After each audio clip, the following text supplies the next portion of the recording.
Bismillahirrahmanirrahim. Assalamualaikum warahmatullahi wabarakatuh. Pemirsa MTA TV dimanapun Anda berada, jumpa lagi hari ini dalam reportase Inframe. Pemirsa MTA TV dimanapun Anda berada, organisasi kemanusiaan yang bergerak dalam bidang kegawatdaruratan medis Mercy Indonesia kembali mengirimkan relawan emergency medical team atau EMT ke Gaza, Palestina. Salah seorang relawan EMT yang ke-10 yang dari Mercy yaitu Dr. Niko Gada, spesialis kulit dan kelamin, yang pada kesempatan hari ini bisa terhubung dengan kita pemirsa untuk menjelaskan kondisi lebih lanjut pasien-pasien yang berada di klinik Masket Sabra, Gaza City. Kita sudah terhubung melalui saluran aplikasi meeting online. Kita sapa terlebih dahulu. Assalamualaikum warahmatullahi wabarakatuh. Waalaikumsalam warahmatullahi wabarakatuh. Kabar sehat hari ini, Dr. Niko? Alhamdulillah, baik Mas Wahid. Alhamdulillah. Semoga senantiasa diberikan kesehatan, Dr. Niko. Amin, sama-sama. Baik, kalau di Indonesia saat ini pukul 12:08, dokter. Kalau di Gaza sekarang pukul berapa ini? Sekarang pukul 7:08. Ya, terpaut 5 jam ya, dokter ya. Benar. Berarti matahari baru mulai terbit ini, dokter. Baru terbit, benar. Baik, dokter. Kami ingin diberikan informasinya dan gambaran kondisi terkini di tempat dokter bertugas di Gaza City, khususnya yang berada di klinik Masket Sabra. Silakan. Baik Mas Wahid, terima kasih atas kesempatannya. Jadi alhamdulillah kami diberikan amanah oleh Mercy dan juga oleh masyarakat Indonesia untuk bisa pergi ke Gaza. Dan untuk kegiatan kami sehari-hari, berhubung saya adalah dokter spesialis kulit dan kelamin, dan tidak adanya tenaga kesehatan dokter kulit di klinik Masket Al-Sabra, dan kemudian juga sebenarnya ada 3 klinik lain, Al-Salam dan juga Daroj, yang seperti puskesmas di Indonesia. Kurangnya spesialis kulit dan kelamin, sedangkan kasus-kasus kulit dan kelamin di sana cukup banyak dijumpai, sehingga kami diplot di area sana. Dan untuk keadaan di klinik sendiri, rata-rata memang jumlah pasiennya sekitar 50 sehari untuk kasus kulit dan kelamin, seperti itu. Baik, berarti dalam sehari itu kurang lebih ada 50 pasien yang datang ke klinik ya, dokter ya. Lantas untuk mengatur waktu pelayanan dan waktu penanganannya seperti apa? Ya, kalau kami untuk pergi ke kliniknya sendiri sekitar jam 8, kemudian juga karena sekitar 5 menit satu pasien, ya kita harus memang cepat, sehingga untuk pelayanannya biasa sampai siang seperti itu, Mas. Jadi jam 8 sampai jam 9 mulai untuk berpraktik, kemudian selesai bisa setelah zuhur, bisa sampai jam 1, kadang jam 2, seperti itu. Baik, berarti untuk transportasi ke klinik dari tempat dokter menginap ini lancar ya, atau ada kendala? Alhamdulillah kami di Mercy menyewa mobil, ada mobil yang memang untuk kebutuhan transportasi kami sehari-hari, seperti itu. Baik, ada kendaraan khusus ya yang sudah disiapkan.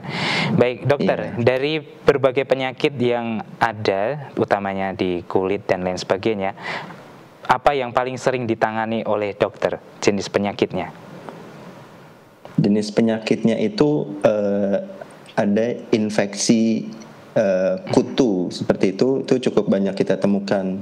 Seperti kalau di pesantren, mungkin di Indonesia itu skabies namanya. Kemudian juga ada kutu rambut. Nah, itu cukup banyak dijumpai karena faktor-faktor rata-rata masyarakat rakyat Gaza ini banyak yang tinggal di kemah atau di tenda pengungsian seperti itu. Dan satu tenda itu bisa satu keluarga mereka sampai bersepuluh, belasan, sehingga satu kena itu menyebar ke yang lain.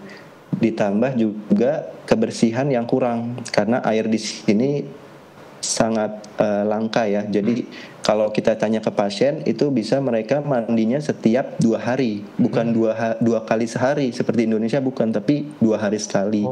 Dan untuk mandi mereka harus mengantri, kadang mengantrinya lama. Sehingga kebersihan turun, kemudian juga dari gizi masyarakat Gaza sendiri juga karena bahan makanan yang mahal, yang kurang, sehingga daya tahan tubuh turun, sehingga infeksi yang sedikit bisa menyebar. Kemudian tadi ditambah dengan kepadatan di satu tenda itu, satu kena infeksi, yang lain kena. Jadi kasus yang banyak ditemui ya infeksi kulit, bakteri seperti bisul. Kemudian juga yang banyak yang sedang sekarang merebak ini di musim dingin adalah tadi investasi skabies dan juga kutu rambut. Ya, seperti itu. Baik, berarti dengan berbagai penyakit yang ada dialami oleh warga Gaza City, untuk peralatan medis dan obat yang digunakan untuk penyembuhan memadai atau tidak saat ini, dokter? Kalau untuk obat-obatan infeksi kulit, memang sejak 2 minggu sampai 3 pekan terakhir saya bertugas ini, memang di kliniknya itu terbatas. Bahkan obat antibiotik untuk infeksi kulit itu tidak ada sama sekali, habis. Sedangkan untuk infeksi yang kutu itu juga kami harus menyediakan istilahnya sendiri gitu, karena di klinik juga terbatas, dan kalaupun ada itu lini istilahnya pengobatan lini kedua ketiga untuk pengobatan yang terbaiknya itu tidak ada. Jadi memang pasokan obat terbatas. Namun alhamdulillah baru kemarin ini kami cek di farmasi, di apotek dari klinik kami itu mulai ada seperti obat-obatan kutu, kemudian juga obat-obat sudah mulai masuk baru kemarin. Jadi alhamdulillah seperti itu. Baik, alhamdulillah dapat kabar gembira ya dokter, untuk obatnya sudah mulai banyak dan stoknya juga membaik gitu. Baik, untuk sistem kerja dari tim IMT yang ada di Gaza City, utamanya di klinik Masket ini seperti apa dokter? Kalau untuk tim IMT kita, Mas Wahid, jadi ada 3 orang. Jadi saya spesialis kulit, kemudian juga ada Dokter Anton, rekan saya itu spesialis anestesi, kemudian juga ada satu lagi rekan kita Mbak Nadia Rossi sebagai perawat. Nah, jadi memang sistem kerja kita itu bergantung pada keahlian kita masing-masing.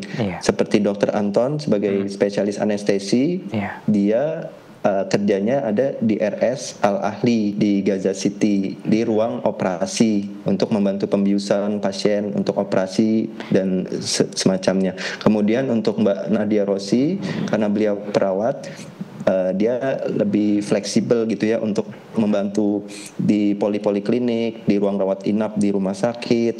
Juga sempat kemarin sebelumnya membantu saya ikut juga di klinik Al-Sabra, Al-Salam dan Daroj, itu juga ikut membantu untuk merawat pasien. Dan juga ada di rumah sakit kami ada klinik luka, karena banyak kasus di sini juga kasus-kasus luka terkena tembak, luka habis setelah operasi, luka akibat ledakan. Nah, itu pasiennya juga banyak sampai 200 per hari. Nah, Mbak Nadia sempat membantu di situ. Nah, kalau saya memang karena tadi untuk kasus kulit dan kelaminnya banyak di tempat-tempat klinik, jadi diplot di sana gitu. Seperti itu. Baik, setiap hari ini bertugas di klinik dan rumah sakit, dokter? Betul. Kalau saya setiap hari insya Allah di klinik. Kalau Dokter Anton sebagai anestesi tiap hari di rumah sakit. Sudah berlangsung berapa hari untuk kegiatan dokter dan tim IMT Mercy ini bertugas di Gaza City? Kalau kami sudah 2 pekan itu full, kemarin sudah selesai. Karena di sini hari Jumat itu hari liburnya istilahnya. Jadi mulai kerja itu hari Sabtu. Jadi kami sudah yang Kamis kemarin, Jumat kemarin itu 2 pekan. Nah, ini sudah masuk lagi masuk pekan ketiga seperti itu. Ya, baik. Semoga senantiasa diberikan kesehatan dokter untuk menjalankan tugasnya. Baik, dalam kondisi perang dan blokade seperti ini yang ada di Gaza City, kesulitan apa yang dialami oleh dokter dan teman-teman kesehatan yang bertugas di Gaza City?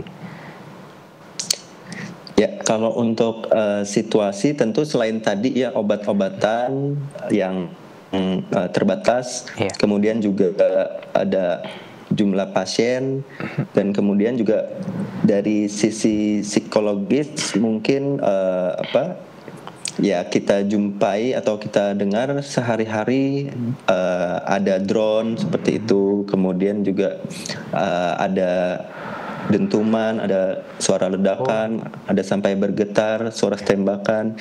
Namun alhamdulillah sejak saat sudah gencatan senjata itu sudah mulai menurun, Mas Wahid, dari intensitasnya. Tapi kalau dengar cerita dari orang-orang Gaza, ya ini sebelum gencatan senjata lebih parah. Tapi waktu kita masuk, alhamdulillah sudah fase gencatan senjata, intensitas sudah menurun, namun masih ada gitu. Baik, berarti ketika dokter dan tim Mercy tugas di Gaza City, kondisinya sudah lebih baik gitu ya dokter? Alhamdulillah.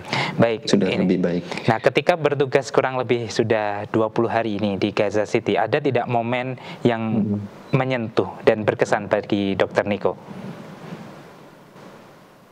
Ya, untuk yang menyentuh ini Mas Wahid, jadi kalau kita edukasi ke pasien itu untuk menjaga kebersihan gitu ya, misalnya tadi infeksi kulit, infeksi bakteri atau ada kutu, itu kalau misalnya biasa kita di Indonesia mungkin akan bilang ya harus rajin mandi gitu 2 kali sehari dengan sabun seperti itu. Ya, kemudian jaga kondisi fisik dengan istirahat cukup, nggak boleh stres gitu. Namun di sini ketika saya mengucapkan itu, dari pasiennya, dari staff feedbacknya adalah ya itu tadi. Jadi ya kita untuk jaga kebersihan sulit karena air saja terbatas dan harus mengantri hingga berjam-jam untuk bisa mandi. Jadi mandi 2 hari sekali saja itu sudah bagus seperti itu. Dan juga untuk misalnya istirahat, jangan terlalu banyak pikiran, stres. Tapi ya bagaimana kondisi di sini, ya mereka tertekan seperti itu. Baik, dari banyaknya kondisi dan lainnya. Baik, kalau dokter Niko sendiri terjun ke Gaza sudah berapa kali atau ini kali pertama? Ini kali pertama. Kali pertama ya. Mengapa ini dokter Niko mau terjun langsung di lokasi konflik, lokasi perang gitu? Ya, sebetulnya kalau dari sisi pribadi memang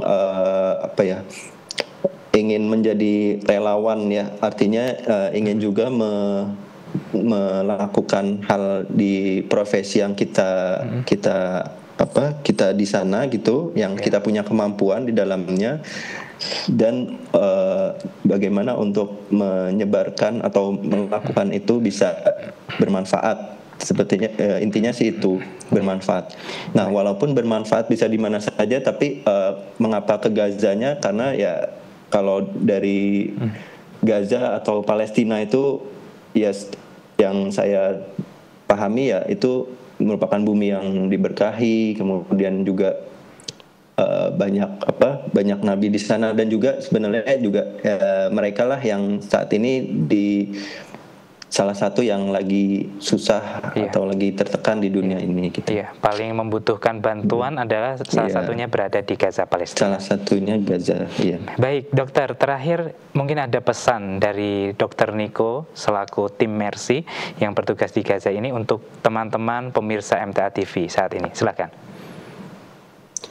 Ya, untuk masyarakat Indonesia mungkin pesannya adalah ya kita harus bersyukur pada Allah Tuhan Yang Maha Esa, karena negara kita aman, kemudian juga cukup dari bahan makanan, air yang banyak, hujan juga cukup banyak, kemudian juga tidak ada konflik yang sangat berlarut-larut seperti itu. Dan mungkin pesannya juga tetap doakan dan berikan dukungan kepada masyarakat Gaza di sini supaya masyarakat Gaza tetap merasa diberikan kepedulian dan yang terpenting adalah tidak merasa ditinggalkan. Seperti itu mungkin. Baik, terima kasih Dr. Niko, semoga sehat selalu dan salam untuk teman-teman yang saat ini bertugas di Gaza City. Assalamualaikum warahmatullahi wabarakatuh. Terima kasih Mas Wahid. Waalaikumsalam warahmatullahi wabarakatuh. Baik, pemirsa MTA TV dimanapun Anda berada, demikian tadi sudah kita sajikan kepada Anda informasi terkini dari kegiatan kemanusiaan yang dilakukan oleh teman-teman kita dari Mercy Indonesia. Salah satu pesan yang senantiasa disampaikan oleh teman-teman kita tadi adalah kita harus bersyukur dengan kondisi kita di Indonesia. Semoga informasi ini bermanfaat untuk Anda, dan saya Wahid Arifuddin mewakili rekan kerja yang bertugas pada kesempatan hari ini pamit undur diri. Wassalamualaikum warahmatullahi wabarakatuh.